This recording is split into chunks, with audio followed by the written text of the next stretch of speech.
Olá pessoal, espero que todos estejam bem. Sou Isabela Ferreira Smith, média integrante do grupo Anjos de Luz. Orai e vigiai sempre, luz, paz e bem. Sejam bem-vindos ao grupo de estudos Anjos de Luz.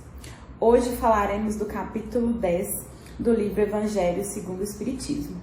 Para quem não sabe, o grupo de estudos Anjos de Luz é realizado uma vez ao mês com o estudo do Evangelho segundo o Espiritismo. Essa é a minha primeira aula e a minha primeira contribuição para o grupo. Espero que vocês gostem. Antes de iniciarmos com as nossas orações, vamos fazer 3 respirações. Então eu peço para todos que fechem os olhos, elevem seus pensamentos a Deus e respirem profundamente, puxando o ar pelo nariz e soltando pela boca por 3 vezes.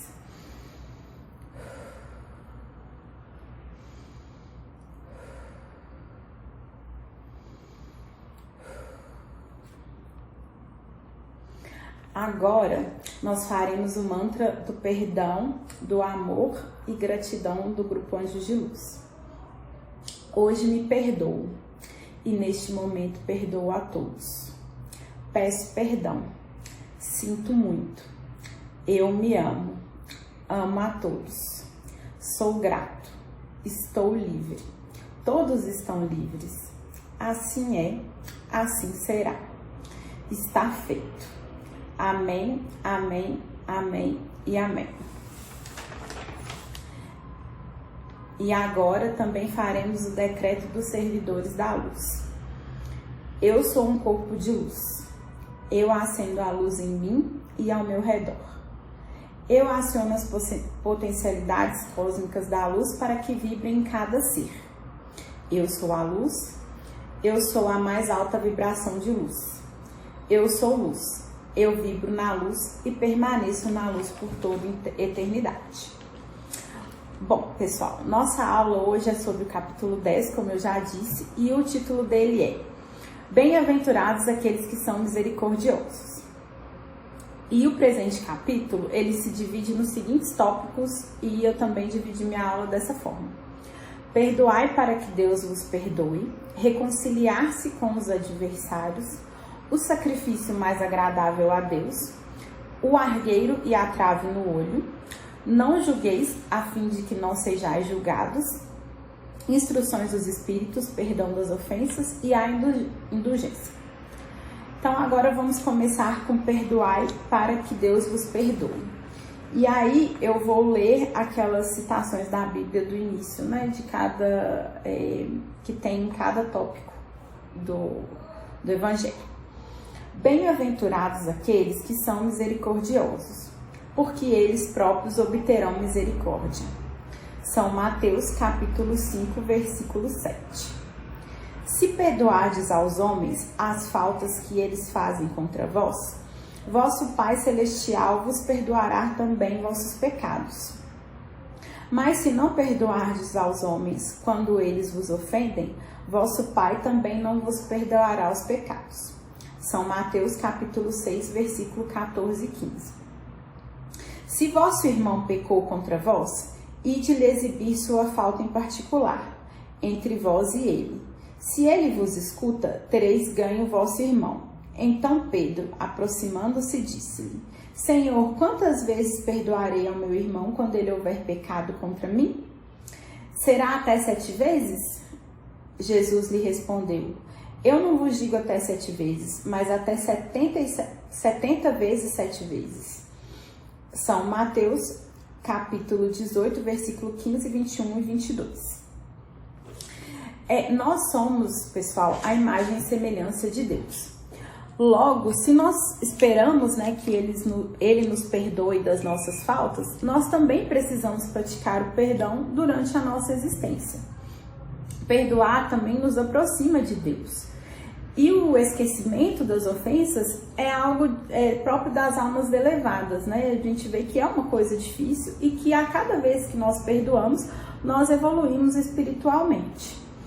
A misericórdia, item essencial ao perdão, ela é o complemento da doçura.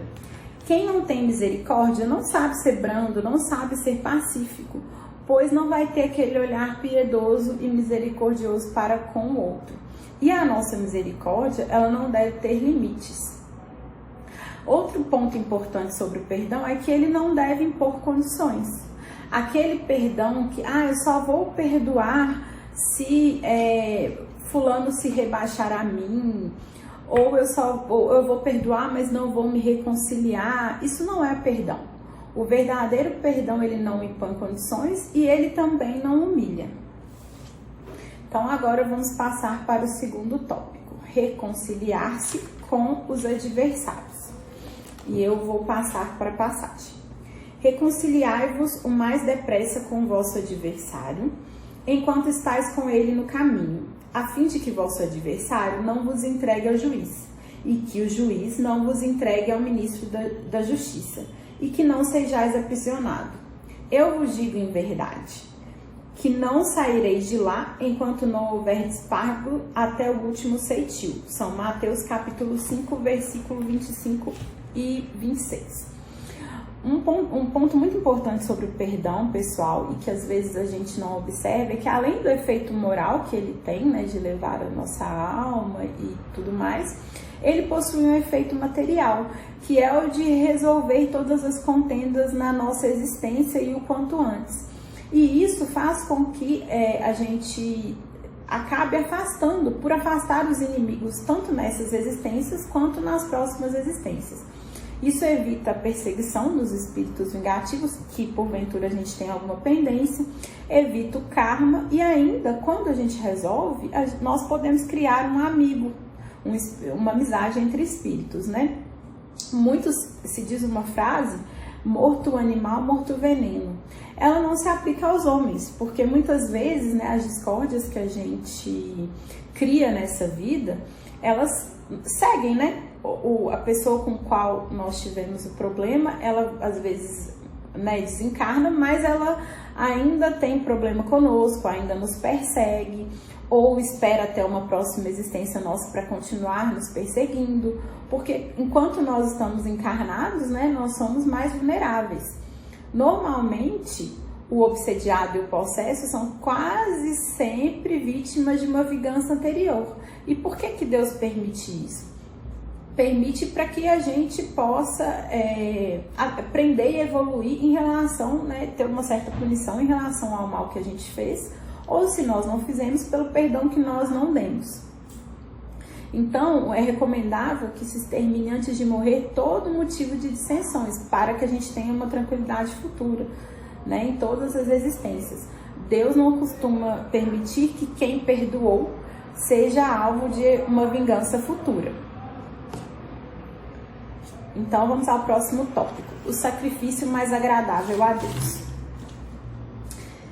Se, pois, quando apresentardes vossa oferenda no altar, vós vos lembrardes que vosso irmão tem alguma coisa contra vós, deixai a vossa dádiva aí ao pé do altar, e ides antes reconciliar-vos com o vosso irmão, e depois voltai para oferecer vossa dádiva. São Mateus capítulo 5, versículo 23 e 24. E o que quer dizer essa passagem?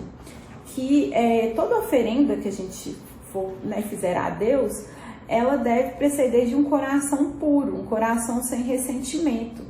Os judeus, né, era muito comum que eles fizessem sacrifícios, né, físicos, né, com animais e tudo mais, para se aproximar de Deus e oferecendo a Deus. E essa passagem quer dizer isso, não adianta você fazer algum sacrifício se o seu coração não está puro, se o seu coração está sem ressentimento, porque o maior sacrifício, o melhor sacrifício para Deus é o sacrifício do próprio ressentimento, é o que mais o agrada. Então, quando a gente faz uma oração, um pedido, uma penitência, é importante que a gente tenha perdoado, a gente tenha reparado todas as justiças, para que esse pedido seja de um coração puro, né? Para que a gente já chegue a pedir para Deus com o coração purificado, e esse pedido será mais facilmente elevado a Ele. Seguindo aqui, nós temos o tópico do argueiro e a trave no olho. Por que vedes um argueiro no olho do vosso irmão, vós que não vedes uma trave no vosso olho? Ou como dizeis ao vosso irmão, deixai-me tirar um argueiro do vosso olho, vós que tendes uma trave no vosso? Hipócritas, tirai primeiramente a trave do vosso olho, e então vereis como podereis tirar o argueiro do olho do vosso irmão. São Mateus, capítulo 7, versículo 3, 4 e 5. Então, o que nós vemos dessa pequena parábola, né? A gente sempre costuma ver, né, isso é do ser humano, ver o defeito do outro ao invés de vermos o nosso. E muitas vezes isso é fruto do orgulho, né? O orgulho, ele é pai de muitos vícios e ele é o principal inimigo do progresso. Ele foi muito combatido por Jesus e ele deve ser combatido por nós. Porque o orgulho leva a gente a dissimular os nossos próprios defeitos, tanto os morais como o físico. É muito importante que quando a gente for, né, criticar o próximo, enxergar um defeito do próximo, é preciso pensar, o que pensaria eu se visse alguém fazendo o que eu faço? Né? E o ideal, né, é que a gente pudesse transportar para fora de nós, para nos enxergar por completos, para depois, então, apontarmos o dedo para o próximo e enxergarmos o defeito nele. Então é isso, quer dizer, quando se fala o argueiro e a trave no olho, quer dizer também que a nossa visão ela já é viciada, nós já temos os nossos defeitos, então por que a gente está indo reparar o do outro sem fazer a nossa autoanálise, né, de onde que eu estou errando? Então, vamos seguindo aí. Nós temos o não julgueis a fim de que não sejais julgados. Não julgueis a fim de que não sejais julgados, porque vós sereis julgados segundo houverdes julgado os outros, e se servirá para convosco da mesma medida da qual vos servistes para com eles. São Mateus capítulo 7, versículo 1, versículo 2. Aqui quer dizer, quando você julga, né, você também, esse julgamento, né, aquela coisa, pau que dá em Chico, dá em Francisco, né, gente? Quando a gente está julgando o outro, nós seremos julgados da mesma forma. Então, temos que pensar muito bem quando proferir um julgamento para o próximo. E aí, continuando. Então, os escribas e os fariseus lhe conduziram uma mulher que tinha sido surpreendida em adultério e a colocaram de pé no meio do povo, dizendo a Jesus: Mestre, essa mulher acaba de ser surpreendida em adultério. Ora, Moisés nos ordena na lei para lapidar as adúlteras. Qual é, pois, sobre isso o vosso sentimento? Eles diziam isso tentando a fim de ter do que acusá-lo. Mas Jesus, abaixando-se, escrevia com o dedo sobre a terra. Como continuassem a interrogá-lo, ele se ergueu e lhes disse: Aquele dentre vós que tiver sem pecado, lhe atire a primeira pedra. Mas eles, ouvindo falar assim, retiraram-se um após os outros, os velhos saindo primeiro, e assim Jesus permaneceu só com a mulher, que estava no meio da praça. Então Jesus, levantando-se, disse-lhe: Mulher, onde estão os vossos acusadores? Ninguém vos condenou? Ela lhe disse: Não, Senhor. Jesus respondeu: Eu também não vos condenarei. Ide e no futuro não pequeis mais. São João, capítulo 8, versículo de 3 a 11. Então, nesse versículo ele deixa muito claro que a gente sempre, quando for julgar o próximo, devemos fazer a análise. Eu não pequei em relação a isso? Eu tenho a moral intocável em relação a esse defeito para poder apontar ele no próximo? Porque a autoridade para a censura está em não ser culpado também do que se acusa. Então, é muito importante que a gente faça, né, esse pensamento toda vez que a gente for apontar. E tentar apontar, quando, né, tiver de apontar, aponte para a pessoa, ao invés de expô-la em público e etc. E na censura, a gente tem dois espectros, né? O primeiro é a repressão do mal, que, de certa forma, é um dever do homem, porque o homem, ele também é parte no progresso dos demais, mas disso, para que isso seja relevante e correto, disso deve resultar um bem, Sempre temos que ter isso em mente. Essa repreenda vai resultar num bem? E o segundo aspecto é quando é dito apenas para desacreditar aquela pessoa que cometeu o erro. E nesse caso, é entendido, né, o Espiritismo entende que é sempre maldade. Então, nesse caso, não tem desculpa e nós devemos fugir desse tipo de atitude, de censurar apenas para descreditar o outro. E também nós temos que pensar sempre que nós não devemos impor maior severidade no nosso julgamento do outro do que a gente admitiria de severidade para conosco, entendeu? Então, é sempre usar a mesma régua que nós medimos os outros, usarmos para medirmos a nós mesmos. E como que isso é difícil, né? Mas é um exercício diário que devemos fazer. Então, passando aqui para o próximo tópico, temos o Instrução dos Espíritos, Perdão das Ofensas. E esse não tinha aquela passagem lá no início, então já vamos para a consideração. Jesus nos disse, deve-se perdoar não 7 vezes, mas 70 vezes 7. O que é isso? É o perdão sem limites, né?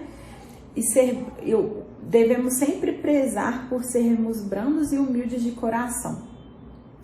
E é muito importante ressaltar que o mérito do perdão é proporcional à gravidade do mal que o originou.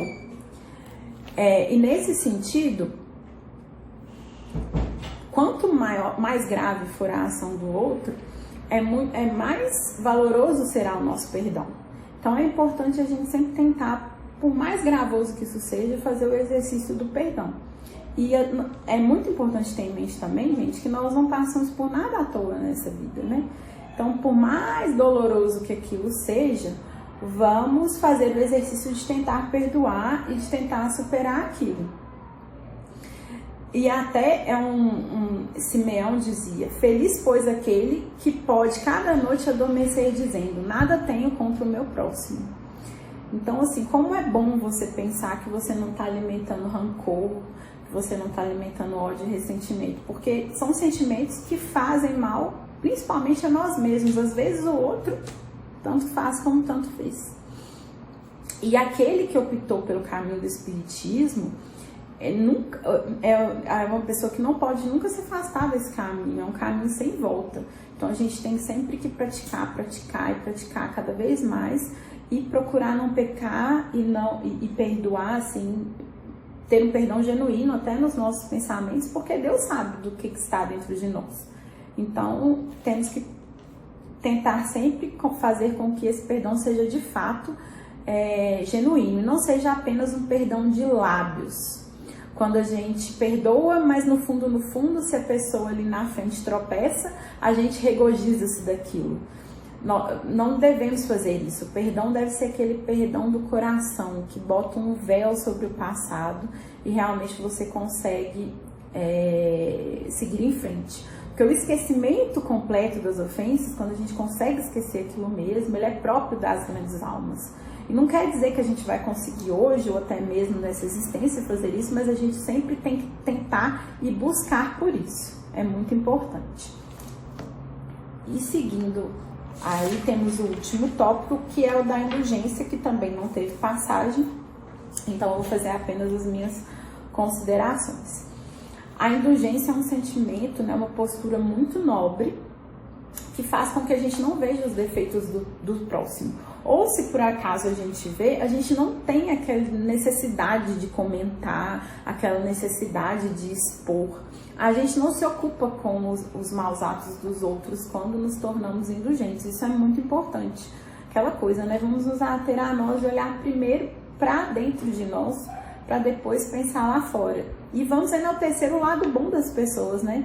Muito se vê a crítica, né, a censura, mas e o lado bom? Vamos procurar sempre enaltecer o lado bom das pessoas.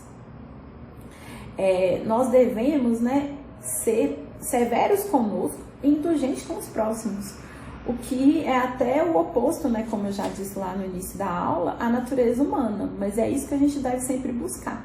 Se for para ser severo, sejamos conosco. Então, e é muito importante perceber que a indulgência atrai, acalma, ela nos reergue.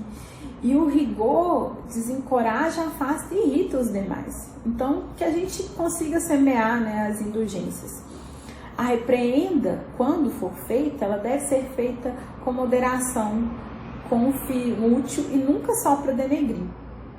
E, por exemplo, se for um caso em que a pessoa só está fazendo mal a ela mesma, que a repreenda seja apenas na frente dela.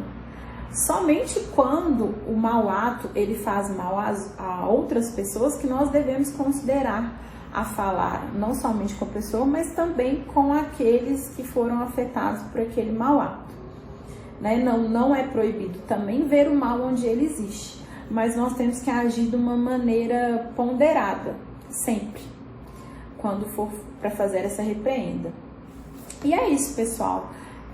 Para montar essa aula eu usei mesmo, foi o Evangelho segundo o Espiritismo, a edição aqui que eu tenho, que eu coloquei no PDF, as citações da Bíblia também, tá? Eu espero que vocês tenham gostado, que tenha sido edificante, e caso vocês tenham alguma dúvida, algum comentário, alguma crítica, pode me chamar no privado ou no grupo mesmo, que eu estarei à disposição.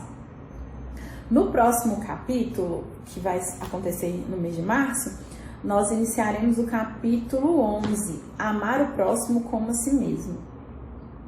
E para finalizar essa aula, eu agradeço a Deus, ao Cristo, à equipe médica do Grande Coração de Astéria, representada pelo Dr. Helmut, mentor do Grupo Anjos de Luz, e a todos vocês que participam. Agradeço muito por todo mundo que viu o vídeo.